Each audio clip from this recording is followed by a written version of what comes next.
আসসালামু আলাইকুম। গতকালকে মৌলভীবাজারে কুলাউড়াতে একটা জঙ্গি আস্তানার সন্ধান পেয়েছে শেখ হাসিনার পুলিশ বাহিনী। পুলিশ তো আর এখন বাংলাদেশি পুলিশ না, এখানে সবই রাম, রায়, সিধু, তারপরে চক্রবক্র, এরা এখন এখানে, এদের প্রেসক্রিপশনই চলছে এবং নাটক সেই আগের একই নাটক। আপনাদের অনেকেই যারা বিএনপির ওই সময়ের ওই রাজনীতির কথা মনে নাই বা দেখেন নাই, তাদের অনেকেই দেখেছেন যে বিএনপির আমলে যখন এই জঙ্গি আস্তানায় হানা দেওয়া হতো, এই শায়েখ আব্দুর রহমান, তারপরে বাংলা ভাই, এগুলো একদম সারা টেলিভিশন, সব ক্যামেরা, সবাই লাইভে থেকে তারপরে এই অভিযানগুলো করত। এখন যে অভিযানগুলো করা হচ্ছে, এই অভিযানে আপনার শুধু টেলিভিশনগুলোতে তো সব উপরে, পত্রিকার এগুলোতে তো সব উপরে এই যে অখণ্ড ভারতের এরা সব বসা, এদেরকে যেইভাবে বলে ওরা ওইভাবেই আপনার এই প্রেসক্রিপশন আপনার ফলো করে এবং ওইটাই প্রচার করতে থাকে। তো প্রথমেই ধরেন ব্রেকিং নিউজ, অমুক জায়গায় একটা আস্তানা পাওয়া গিয়েছে, সেখানে পুলিশ ঘিরে রেখেছে। তারপরে রাতে, সবসময় দেখবেন রাতে শেখ হাসিনা যা করে সব রাতে। এই জন্য ওর বাপের এই ভিতরে ডিম বাম্বু ঢুকাইছিল রাতে ইয়েরা। মানে খুব কষ্ট লাগে, মানে নিজের মেজাজ আসলে ধরে রাখার মতো অবস্থা না। আমি কালকে ছবিগুলো দেখলাম, সেখানে মহিলারা রয়েছে, ছোট বাচ্চা, 1.5 বছর 2 বছর এরকম বাচ্চাও দেখলাম। টোটাল বোধহয় সেখানে 9 জনকে আটক করা হয়েছে এর মধ্যে।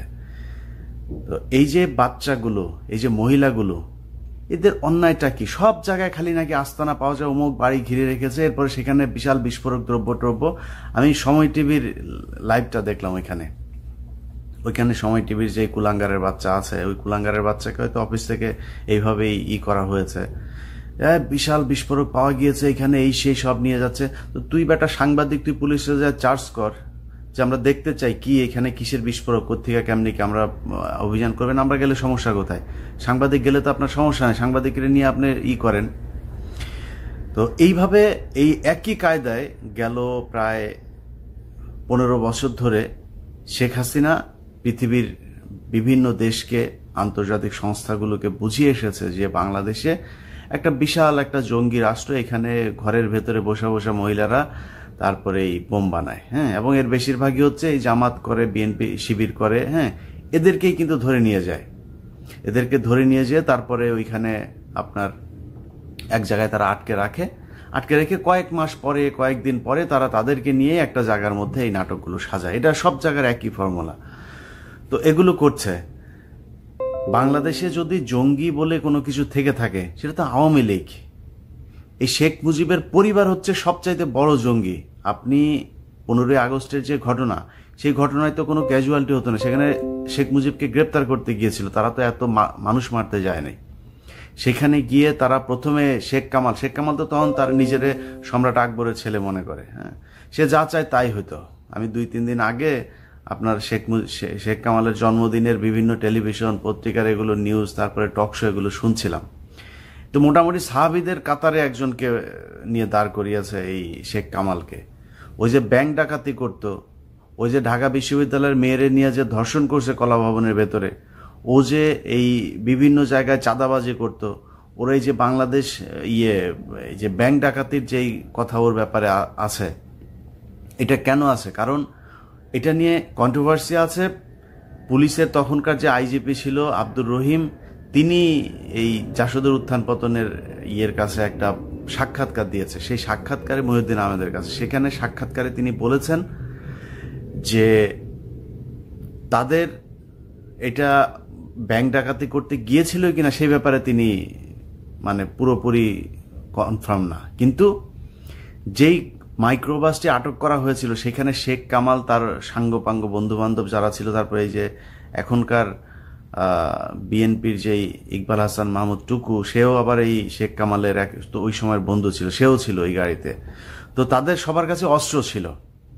এই অস্ত্র থাকার কারণে সেখানে তারা মনেই করেছে যে এটা নিশ্চয়ই তাহলে ব্যাংক ডাকাতি করতেই তারা এসেছে, না হলে অস্ত্র নিয়ে তারা সেখানে যে এই করবে কেন, পুলিশের সাথে তাদের গোলাগুলি হবে কেন। তো তারা কথায় কথায় গোলাগুলি করত। এটা ছিল শেখ কামালের চরিত্র। ককটেল তো যদি বানিয়ে থাকে বাংলাদেশে কোনো ঘরে বসে, সেটা শেখ মুজিবের ঘরে বসে ককটেল বানাইতো, অন্য কোথাও কেউ তো এই ককটেল টকটেল এগুলো করেন, এগুলো আওয়ামী লীগের চরিত্র। এখন বলা হচ্ছে যে তারা বিস্ফোরক ছিল তাদের ঘরের ভেতরে, তখন এই এদের লাইফটাই শেষ। এই যে ছোট ছোট বাচ্চা, নারী, এদেরকে নিয়ে যাচ্ছে বিস্ফোরক আইনে, বিশেষ আইনে তাদের বিরুদ্ধে মামলা হবে, অজামিনযোগ্য মামলা, এগুলোতে সারা জীবন তাদের লাইফটা শেষ। এই যে শেখ হাসিনা এই কাজগুলো করছে, আমি শেখ হাসিনাকে উদ্দেশ্য করেই বলি, সিআইডি সহ যারা যারা এটা আবার শেখ হাসিনার কাছে মূল্যায়ন পাঠাবে না, তাদেরকে একটু বলি, তাদেরকে বলেন যে ইলিয়াস বলেছে যে আপনি এই যে কাজগুলো করছেন এগুলোর বিচার কিন্তু আল্লাহ করবেন, এর থেকে রেহাই পাওয়ার কোনো উপায় নাই। মানে ছোটখাটো পাপ না তো, আপনি মানুষের জীবন নিয়ে খেলছেন। আপনার বাপ এই জীবন নিয়ে খেলার কারণে তার পরিণতি কি হয়েছে সেটা দেখেন। এখন অনেকে বলে না যে জনগণ যা চায় তাই হবে, আপনিও তো বলেন জনগণ চাইলে আপনারা ক্ষমতায় থাকবেন, জনগণ না চাইলে আপনি থাকবেন না। তো জনগণ চায় না আপনার বাপ থাকুক, এই কারণে গোয়ার মধ্যে ঢুকাইছে। তো জনগণ আপনার বাপকে ভালোবাসে নাই, কারণ কি এরকম এই শয়তানি, এই জাউরামি করার জন্য। এখন আপনি শুরু করেছেন, আপনি কি মনে করেছেন যে আল্লাহ মাফ করে দিবে? এত সোজা?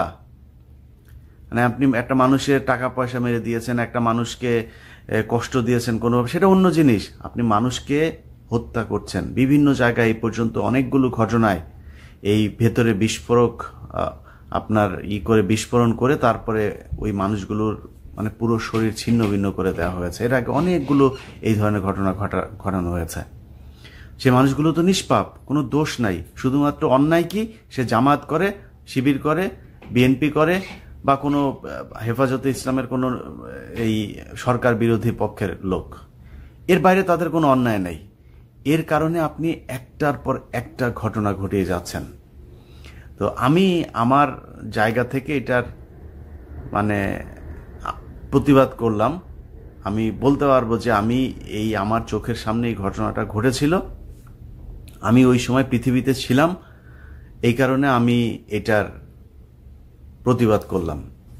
এখন আপনারা যারা আওয়ামী লীগ করেন তাদের কাছে হয়তো খুব ভালো লাগছে, তাদের অনেকের মানে আওয়ামী লীগ মানেই তো কেন জানি এদের মানে চিন্তা চেতনা বুদ্ধি এগুলোর মধ্যে একটা মানে বিকৃত মানসিকতার মধ্যে মানে মানসিকতায় তারা কেন জানি মানে নিজেদেরকে জর্জরিত করে।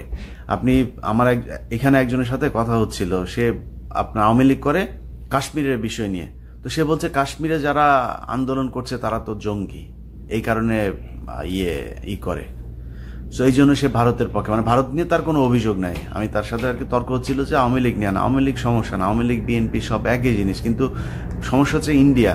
হাসিনা এখন মোদির সাথে বিছানায় যেহেতু শুয়েছে, এরপর থেকে হাসিনার সমস্যাগুলো শুরু হয়েছে। তো এখন হাসিনার এই ইন্ডিয়া হচ্ছে সমস্যা, সেটা বোঝানোর জন্য তারা বলছিলাম যে ভাই ইন্ডিয়া তো আমাদের এইভাবে মুসলমানদের ক্ষতি করছে।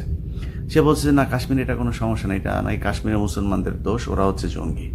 তো এদের মানসিকতা এত বিকৃত, যে কারণে এদের সাথে কোনো তর্ক বিতর্ক করে লাভ নাই। খালি আল্লাহর কাছে বিচার দিয়ে রাখলাম, এই বিচার ইনশাল্লাহ আল্লাহ যদি বাঁচান দেখবো হয়তো, আশা করি। আল্লাহ হাফেজ।